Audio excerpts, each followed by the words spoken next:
اللهم صل وسلم وبارك على محمد وعلى آل محمد، رسولنا النبي الأمي المبعوث رحمة للعالمين، خاتم الأنبياء والمرسلين، نور هذه الأمة وضياؤها، وشفيعنا يوم الحساب.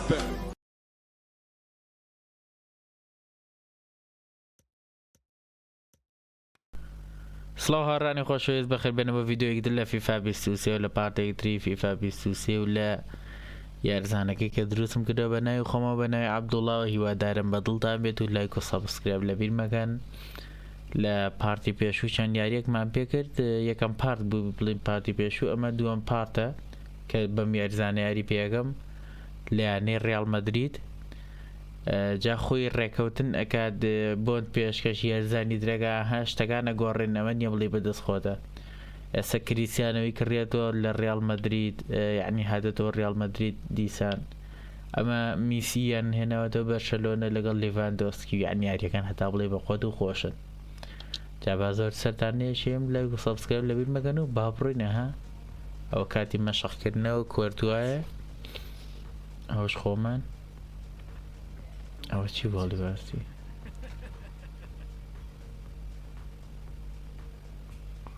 با سەیرێکی کە نزانم چی بوو.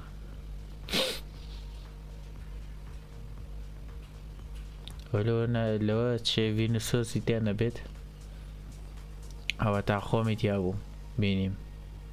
ئەوە تا ڕقام 8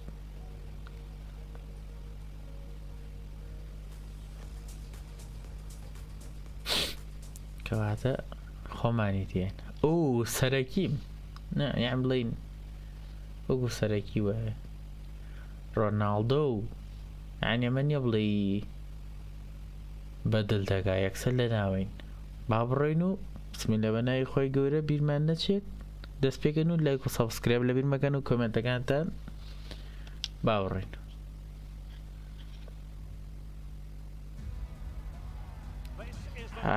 جمعمان بۆ زیاو بوو، زایکن عەبدوڵڵای گوتیان یا پشتیان لێ نووسراوێ. ئەم تۆزەی و پەڕێنم.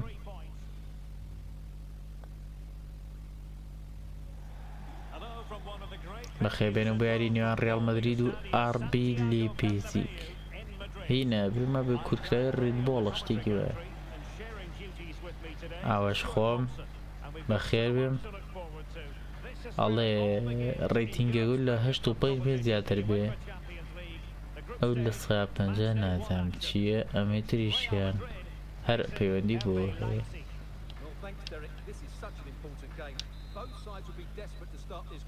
یەک دەقە جەماعەت بە سەیرێکی ڕێکۆردکەمەوە، جا چارە کێشەم بۆ دروستەکات، تەواوە هیچ کێشەی نییە. جا جەماعەت جۆرێکی کامێرەی تری هەیە، ئێستا پێتانەڵم چۆنە. ئێستای گۆڕم.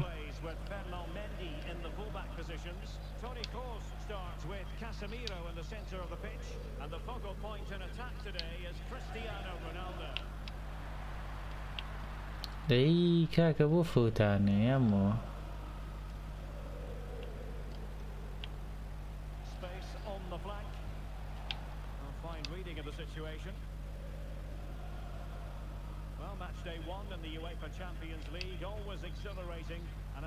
کریس بژیت. ئەی بژی ئاگاتان لێ بچی کرد گۆرە بابە، وەڵی زەخمە ڕێ لێ ناگیرێ. یەک زینی لێ پایدەر تەقڵێکی لێ بینیانە وتی ئالاسن خۆتانە بۆ لایەن بە ئەمە دابین.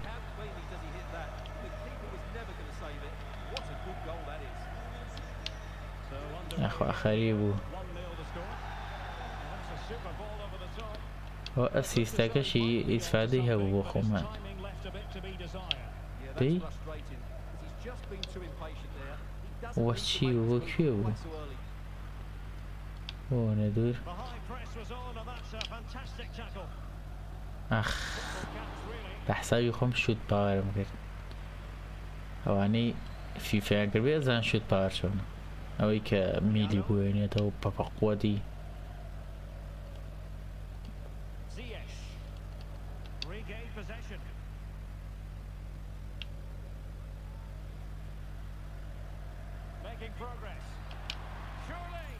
اي جول اخ الله يخرب جول كمني يلا او الريتنج مش اكبر زكاته اي بيجي ودو نه جول كيكاكا اي بيجي باخوته حركات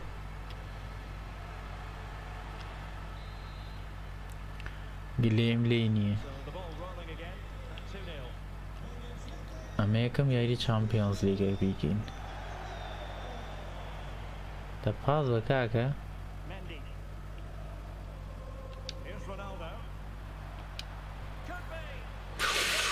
اي هوار يا لشيش والله يزور جوان هجوم وترتيبات الان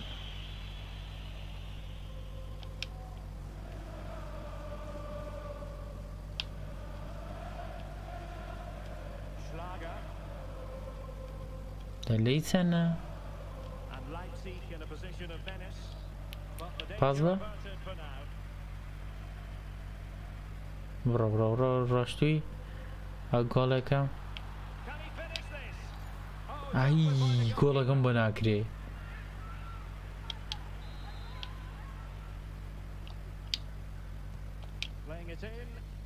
نا ليت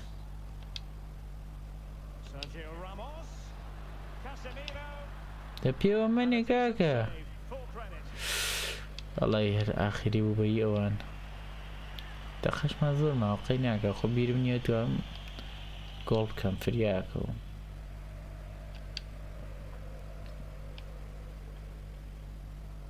نوا خلط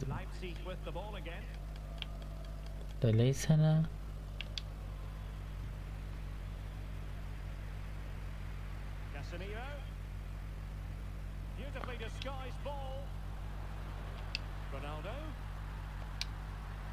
والله غلط وغلط اول جي اللي ما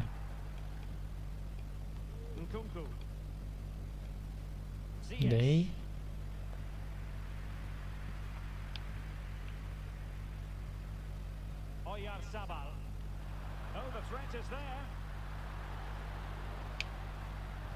ده جولك عيبة زور خاولي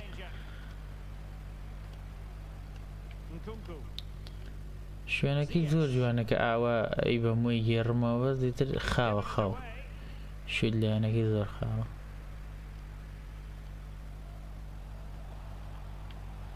نەها گۆڵ وەڵی نازانم چەند گۆڵیان نەکرد ئەگەر ئاستم خراپ بێ دامە بەزێنێ نابێ ئاوا بێت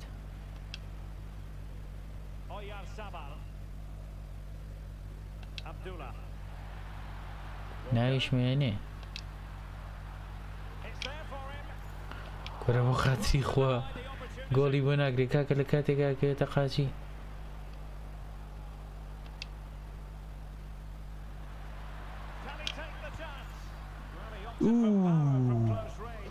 بە پەنای شیشا بوو سەیریکە ڕێک بە پەنای شیشە یەک تۆت خۆلانەوەی دیە بۆیە گۆڵ بوو ڕاهێنە تووڕە بوو بەدلمان نەکە قەینە دامان نەوەزێن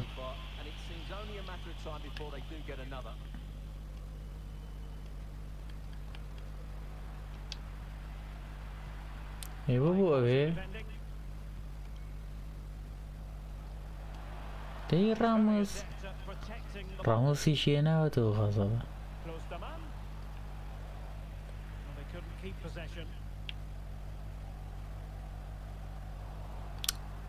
لێ ناڕوا دەرناچێ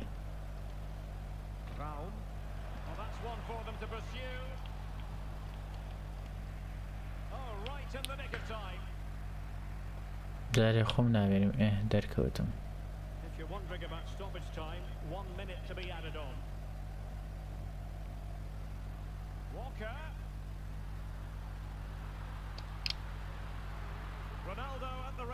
کام بوو مامە ئەوی جەمیەکەم تەواو هیوادارم دام نەبڵدێنێ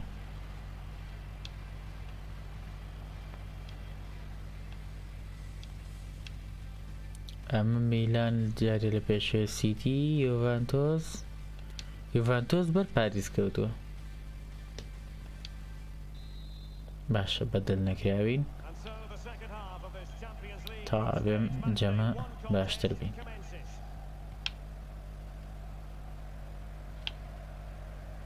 ئەی هاوار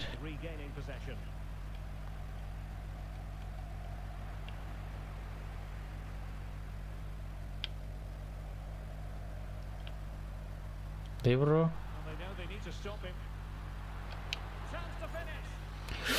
خولانەوەی نییە نازان بۆ وایە بە کابراکەش تا بە بگۆڕم ئەوە نەبوو غەڵەت مەکە گیم سێتینگ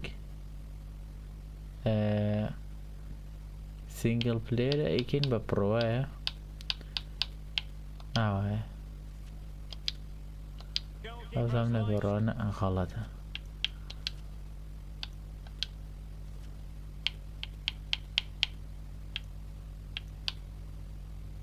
ئەوەتە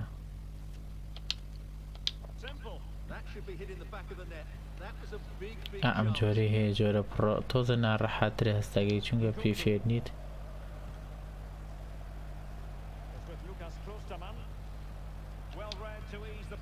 ئەیوە گاگەی نێ بە سەریاڵیە کە داوای پاسم کە خۆشە لەوە نییە هەر بە ئازابێ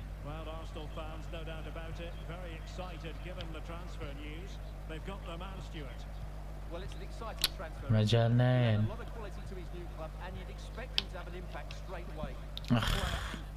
ئاگاتان لێ چۆن هەڵەکتێتە سەری یەکسەرە چیتە ئۆفساید دەبێ خیاڵیشە لایەوە بێ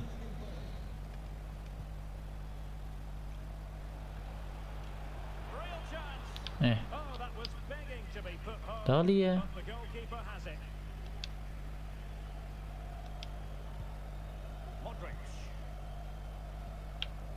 Casemiro. Well, possession is the watchword inside their own territory. وەرە مامە The ball with Luka Modric. Ronaldo. Well, the supporters think دە it's پاس بەرەوە لای دەرچووم نەگەشت تۆپەکە Ziyech. Well, doesn't have to do it on his own. بیگرێن بە قوربانە نێڵم میڕۆ And with that, the attack fizzles out. Well, Real Madrid have certainly dominated the ball, as you can see, and as a result have dominated the game. Some of their passing movements have been a joy to watch, and I don't think anything's going to change that. Bodies forward, and the break looks on. Nkunku. Now with close to man. And returns to نەکەی غەڵەت Well, he would have been disappointed had he spilled that one.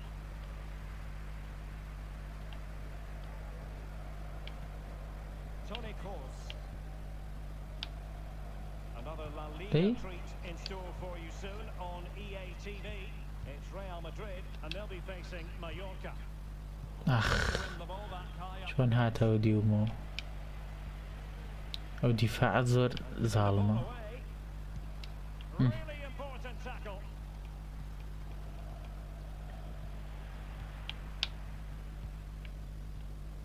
A lot of forward thrust here from Ronaldo. Now what can he do from this excellent position? ئەوە گۆڵە ئەوم بەدڵە دەقی هەفتە سێ هەر باشە فرێ گۆڵێکیشکەوی هەر باشە کار هجوومەوە بێ گۆڵ کات و ئەرکیەوێ Well, as you can see, he beats the defender so easily, خراپ نەبوو and then it's a big خولانەوەیەکی بۆ کرد باش بۆ چوو بە گۆڵە چۆنە پێتان چۆنە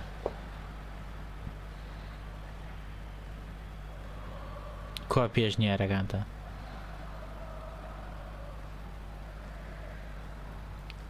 ئەوە نە خۆم نەمەڵەدایم هین کرا هەفوو بەدل کرا Goals without ئەمە سێ quarter of an hour remaining here. دەی Abdullah. Nicely ئاخ taken. تۆپەکە کەوتوە قاچی دیسان 3.8 ئەبێ بکەینە 3.5 کایسە گۆڵە تریشتان بۆەکەم داڵیە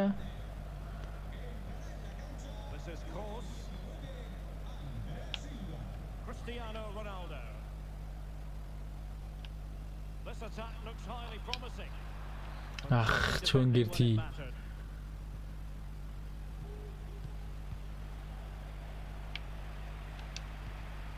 Vinicius.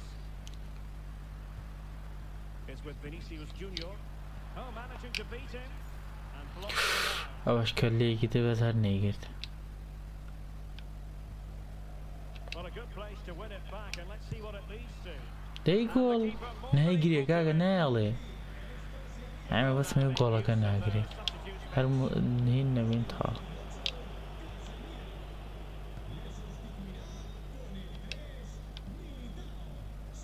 Abdullah.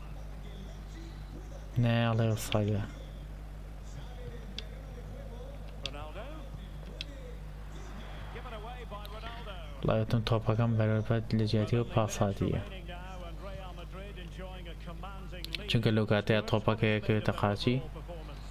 Well, what can you say about this performance? They've been absolutely brilliant. Oh, wait a minute. Nick, They could Nicky. be in here. ئەو گۆڵ They pulled one back, but perhaps a bit too گۆڵێکمان late لێ to کرا stop دەیە it. فشێ. They haven't been at the races this evening. Well, here ئەی it is. بینەوە خۆ دەقەی هەشتا و نوێ. And the outcome was never really in doubt. He never looked like missing that. Well, the action continues, and no shortage of goals. 3-1 as things stand. Well, by playing keep ball like this, they're keeping the opposition at bay. ئای هاوارە گەرە ڕووی. So, full time هەرمهم گۆڵێکمان کرد و بردمانەوە ئەوە 8.6 بوو شتێکی وە بوو. بەدڵم بوو. They'll be happy with the 3 points. ئەوە ڕامۆس ئەی کاپتنە ڕامۆس. And you're halfway there. بژین ئەمە یاریەکەمە بردەوە.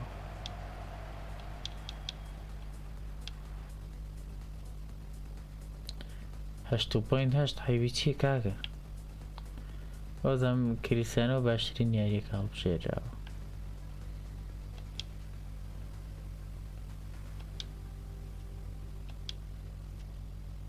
هذا يوفنتوس تعادل ولا باريسا تشيلسي بدينا ميلان بو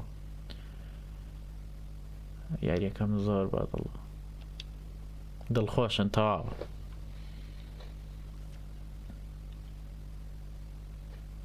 ئەواتە ئەڵێ ئیشی زەخمی وەکردین. ئەبێ ئەم تارینگە جارجاربی کە لە بیرمەچێ بزانم بەروارەکان چۆنە ڕوا.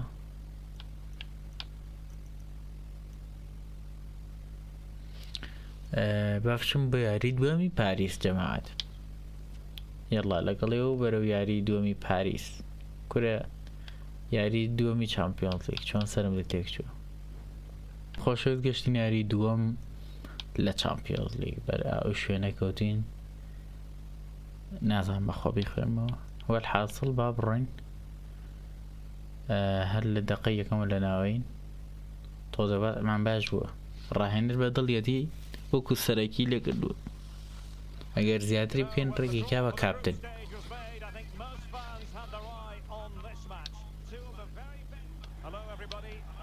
لای بە وەختیەوە نییە درەنگە جلەکانیانم بە دڵە بەخوا جلەکانیان جوانە.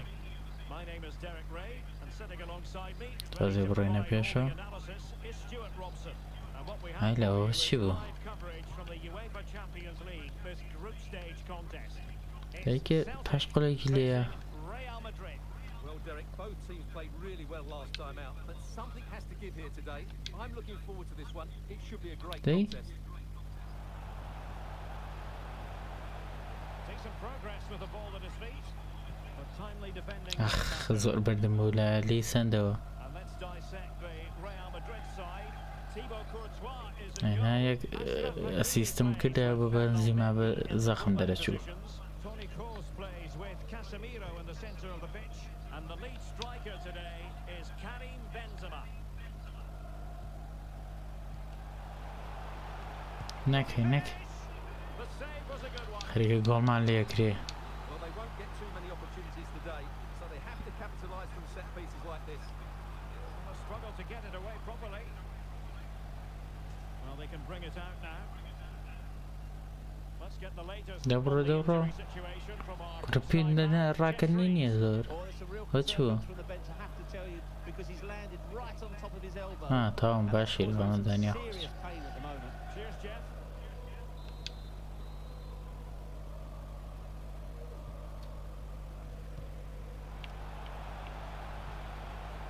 Mendy, can they forge ahead? اللي بوليني ها Out of play, Real Madrid throw here. Promising move, opportunity. Oh, keeper with it. باشا بابا منا بكري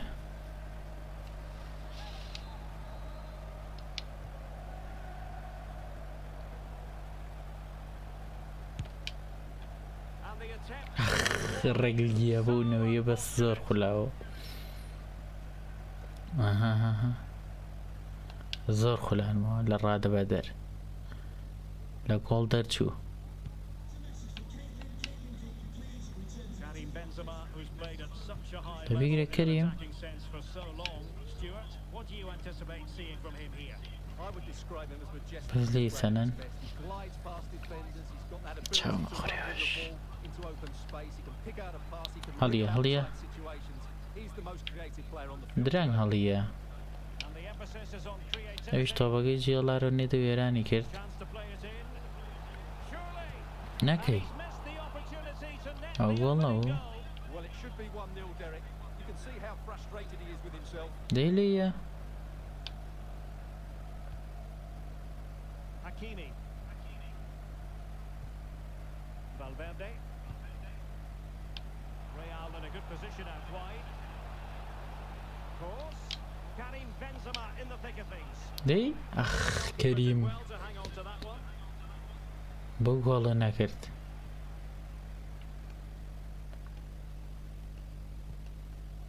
Alistair Johnston. Dominguez. Passing it around, looking for the goal that would put them ahead. ترسل لك فيهم والله دي خيال مرة ولا زنان شنك وياري من Between the كدو goal and the Leipzig game. دبرو دبرو برو Oh, jumping in. They're in a great position here. ورا عيبة Save from the keeper. Well, that's just a وملي wonderful ابو save. تاقيت اللينا يا كاك Takes the shot. No degree of difficulty at all. for شو the تكاني بقودني ما ظلمني Well, we did have to cut off Alex for understandable reasons in this case. And a chance for them to not ده just جول ايه and a goal. تواب يتابو They've been put حركة كي سو rewarded. حركة رونالدو نازم ما يشيت يا ناريك او الدقة اي سي جولك ما قلت How important will that opening goal prove to be?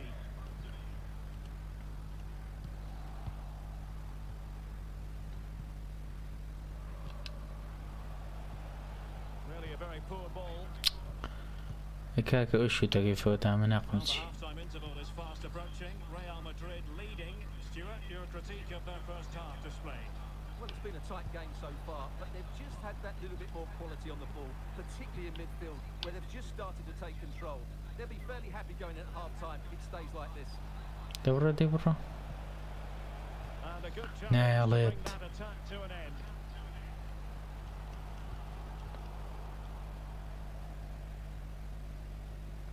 Running with the ball confidently.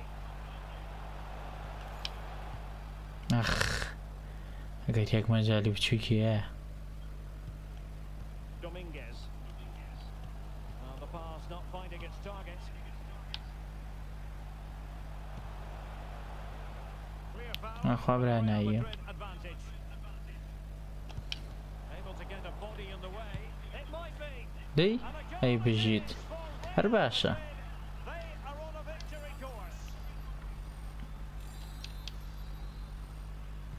كروس تا كروس دقيقة شلويك دي كريم لي سنة ومهالدا Tomoki Iwata. Maeda. And with that, the attack fizzles out.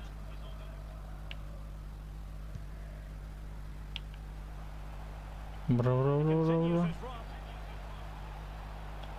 Opportunity. Chance maybe. کوری گۆڵی بۆ ناکری ناوێت لەو کاتانەیە خوێ من ڕاستێکی نازانم چ قاچێکم بەدانا یعنی ڕاستیان چەپە هادی ئێستا سەیرێکیەکەم ئێوەڵە چەپێ یاربتە بە ڕاستی یەکە دەقە با سەیرێکەم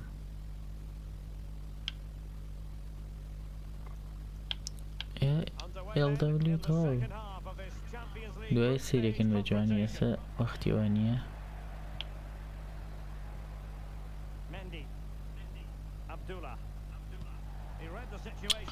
خود زۆر خاوە بێت و ئالویایینە هەنگاوێکی دەبڕایەتە کاتیەوە بی خولێنیتەوە و بیکەی بە گۆڵە ئەخەی نایگەڕێنێتەوە نەیەڵە گورگاگەوەکەی پاساتە لە بەردەمەوە Well, we wondered if this deal was going to be done. In fact, it has now been done. Stuart. They must finish here. گۆڵ And a goal! Increase of advantage to 3. Can they be ئەوە دوو well on the هاتریکە and Real very much in control. ئاوا بڕە هاتریکمان کردووە ڕجا هاتریک زۆر عەجیبە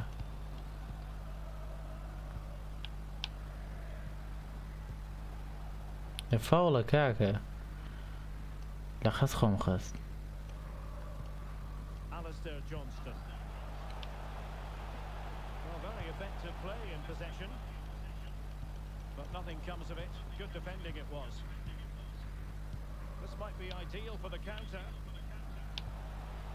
دەی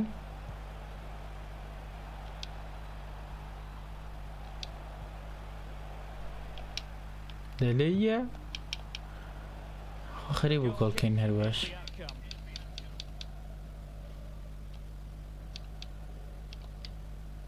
دەلەیە Well, this is the home of live نایاڵێ تۆپەکە بگات to have more action from La Liga coming up for you.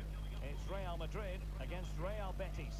What a game that will be. Two good teams in a great stadium. I'm really looking forward to that لە one. دەوری بن Abdullah. Now Casemiro. ئەو نەخۆش ناوەکە خوێنێتەوە Well, not to be. Abdullah. He has moved into an illegal position. Well, it's great that he wants to run in behind, but he has to get the timing right. And a substitution in the offing. یانێ Valverde. هەڵیێرۆ Well-timed tackle. وەڵای هەڵیەوە بەس غەڵەت بوو ئەوە پاسات مایە بە کەریم دوێ بیامایەت و Dominguez. هەڵم نەیە من لە تەماحی خۆم Well, he tried in vain to get himself back on side. هاتمەوە He بوو needs to show ئۆفساید greater awareness there and hold on to the ball a fraction longer. Substitution for Real Madrid. ئۆکەی بەدڵکرد ڤینیسیۆسیانە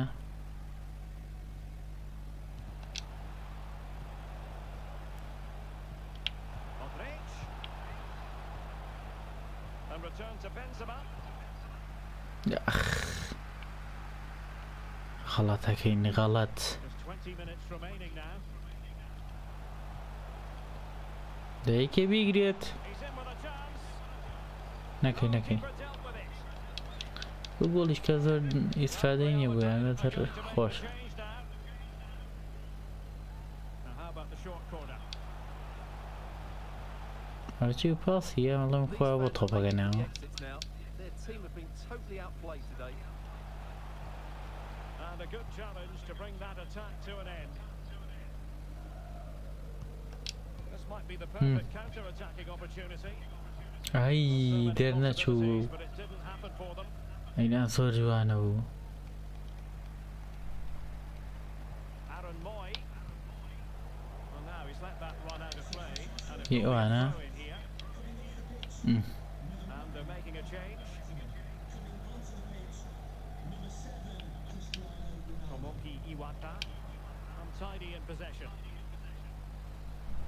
هاتریکە Oh, that's textbook goalkeeping. کوری گۆڵم بۆ ناگرێت لەو تاکەوە نادا حەچە ناڕم لێو گۆڵم بۆ ناگرێت بە دەبێت لێی ڕاستەوە Well, closed down straight away. مش توب بيتر The ball back high up the pitch. Now potential danger. دي كرة بيه بمن كاكا بابي كم بهاتريك To the good now. والله داوي باساقشم قرب بس يبو Very hard to imagine them losing it now. مش 2.5 جيشة رايتينجا كمان خراب نية بس Slipshod passing. هر خوشة ألو لعظاني زوخاوة Now options are plenty. A disappointing end to the move.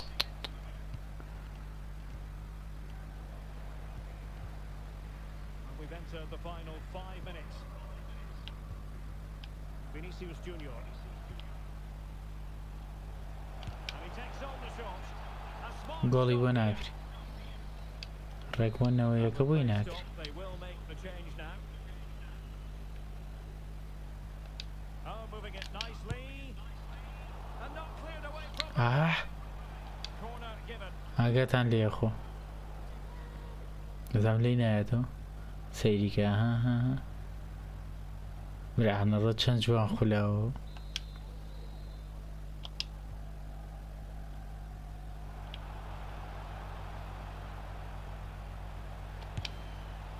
And disappointing. بەرزە بەرز ئەگە نازان بۆنە بەرز Yeah, was looking to open up his body. دوو دەقی ئاخیرە تاو He's got it all wrong. It's a poor attempt in the end. The electronic board delivers the news. 2 minutes of stoppage time. لە هێشتا ئەمە لێ ماوە گۆڵێکی ترکەم So there goes the final. ئەو تەواو Victorious. ئەو عەبدوڵڵا دوو دەقە دوی گۆڵێکی دووە 52 لەگەڵ 30 And they get the ball rolling in this Champions League. باشترین یاریەکە بووم پلێر ئز ماچ یارزانی یاریەکە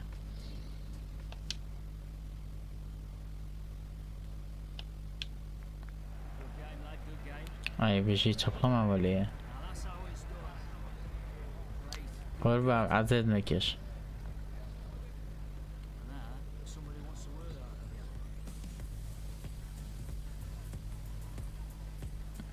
چی بۆ بێت چیکەین چاو پێکەوتنە لەگەر ڕاهێنەر ئەنچیلۆتیە نادەمە لای ناوەکی نادام زۆر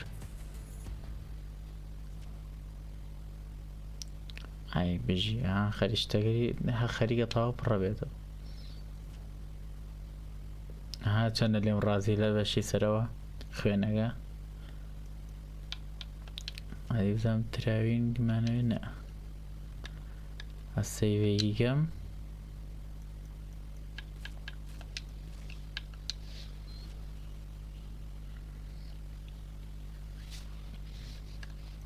مزایگین هەواڵەکان ئەڵێ چی عەبدوڵڵا ڕیاڵ مەدرید نازام چی بین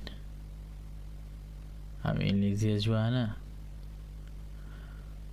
ئادەی ئەوواڵێ چی وەڵحاسڵ هاوڕێنی خۆشەوی تاتینە کۆتای ڤیدۆکەی وەدارم ڤیدۆکەدا مەدڵ بێت و لایک و سابسکرایب لەبیر مەکەن وەک بینیتان لەم یارانەشە زۆر باش بووین هەر بە وۆرد کڵاسە ڕێین چونکە وا پێم باشترە جا ئیشەڵڵا ئەگەر بەدڵتان بوو پارتیە دریژدانین کە ئەچی بەرەوە فیناڵی چامپیۆنز لیگ تا فیناڵی چامپیۆنز لیگ و لە لالیگا و لە چەند کاسێکی تریشی تیا سوپەر کۆپ و سوپەر ئیسپانیا و کوب ئیسپانیا بڵین هەموو شتێکی تیا هێشتا ماوێتی بە سەیرم کردووە خۆم ئەوە تا سوپەر کۆپ بەر ڤالێنسا CF بەڵدەمایە المهم ئەوە حاصل حەزەکەم بەرشەوی بات و ئەوێ بە کلاسیکۆ جا ئەو کاتە چۆنەوێ جا هیوادارم لایک و سەبسکرایب لەبیر مەکەن و تا ڤیدۆیەکی تر و پارتێکی تری فیفا 23 خواتان لەگەڵ